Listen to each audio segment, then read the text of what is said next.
Σε τι συνίσταται η ιδιαιτερότητα της ελληνικής? Κάτι ιδιαίτερο που έχει ως γλώσσα, ως γνώρισμα η ελληνική ποιο είναι? Πρώτα η συνέχεια της.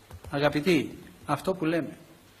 Ότι δηλαδή έχουμε μια γλώσσα που ξεκινάει προφορικά από το 4000, από το 2000 π.Χ., 4.000 χρόνια. Και μιλιέται μέχρι σήμερα. Αυτό δεν αμφισβητείται από κανέναν. Γράφεται η ίδια γλώσσα με διαφορετικές γραφές από τον 15ο αιώνα. Και από τον 8ο αιώνα γράφεται με το αλφάβητο που χρησιμοποιούμε και σήμερα. Και με την ορθογραφία που έχουμε και σήμερα. Αυτή είναι η συνέχεια. Μέγα θέμα δεν υπάρχει σε καμία άλλη γλώσσα. Δεν το λέω τώρα αυτό, ξαναλέω, για να υπερηφανευτούμε τώρα και να υπερώμεθα να έχουμε μία γλώσσα. Είναι η δύναμη και η αδυναμία μας. Δύναμη γιατί έχεις αυτή την παράδοση την τεράστια, η οποία παράδοση σημαίνει καλλιέργεια της γλώσσας. Σημαίνει εκφραστική καλλιέργεια. Και εδώ θα προσθέσει κανείς ότι μία γλώσσα στην οποία εκφράζεται ο Πλάτων, ο Αριστοτέλης, ο Όμηρος, ο Θουκυδίδης, αυτή η γλώσσα δεν είναι απλώς λέξεις, είναι έννοιες οι οποίες έχουν συλληφθεί και έχουν εκφραστεί με λέξεις ελληνικές. Και αυτό είναι το βασικό, οι έννοιες. Και κάτι ακόμη που αξίζει να το λέμε. Όταν λέμε ότι δώσαμε χιλιάδες λέξεις στην αγγλική, στη γερμανική κλπ. Όταν λες λέξεις είναι μείωση της προσφοράς. Έδωσες χιλιάδες έννοιες εκφρασμένες με λέξεις. Έχει σημασία αυτό? Τεράστια σημασία.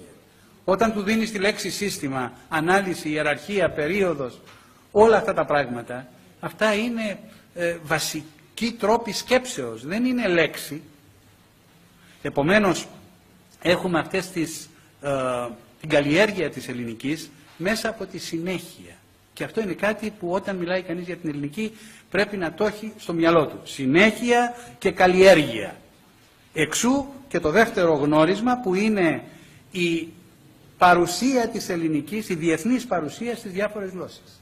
Γιατί διεθνής? Γιατί έδωσε έννοιες. Πότε τις έδωσε τις έννοιες? Τις πήραν οι Ρωμαίοι από τους αρχαίους. Αυτό είναι μία πηγή. Κυρίως πότε γίνεται αυτό? Στην αναγέννηση.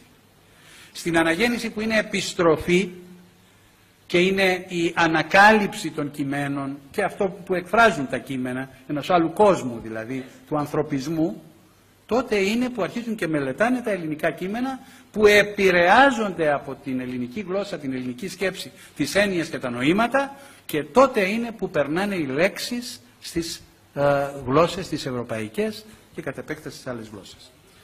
Το τρίτο γνώρισμα, εκτός από αυτή την παρουσία, είναι, αγαπητοί, η σύνδεση που έχει ως σύστημα, ως γλώσσα η νέα ελληνική με τις παλιότερες φάσεις της. Δεν συλλαμβάνουμε οι Έλληνες το ότι μπορείς και διαβάζεις τον Έσωπο ή τον Ξενοφόντα ή άλλο κείμενο και περίπου το καταλαβαίνεις. Αν δεις κάποιες λέξεις και καταλάβεις κάποιες καταλήξεις, αυτό που εμείς κάπου το θεωρούμε περίπου αυτόματο, δεν είναι καθόλου αυτόματο αν σκεφτείς ότι πας 2.000 χρόνια πίσω, 2.500 χρόνια πίσω. Τι έχει γίνει αυτό?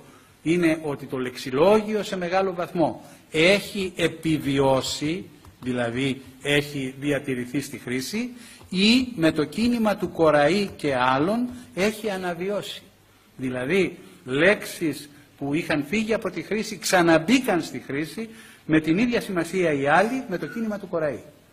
Με αυτό έχεις μία σύνδεση στο επίπεδο του λεξιλογίου η οποία είναι μεγάλη σημασία και δεν είναι εύκολη ή δεν εμφανίζεται σε πολλές γλώσσες.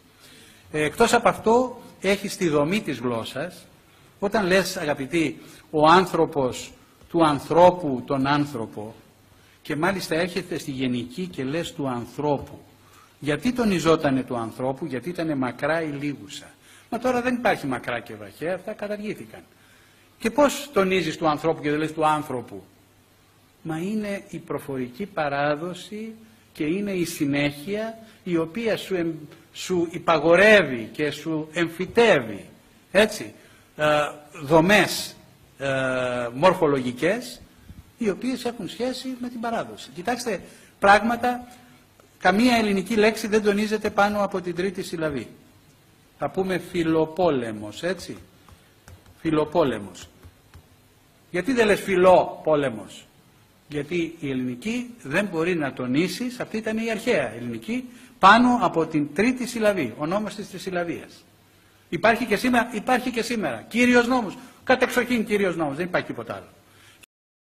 Δηλαδή, μια στενή δομική σχέση της νέας ελληνικής με την αρχαία. Δεν άλλαξαν πράγματα. Μα σας είπα, άλλαξε η προφορά. Δεν άλλαξε η μορφολογία. Σε πάρα πολλά. Όμως υπάρχει βασικά έννοιες δομής οι οποίες συνέχονται μεταξύ αρχαίας, βυζαντινής και νέας.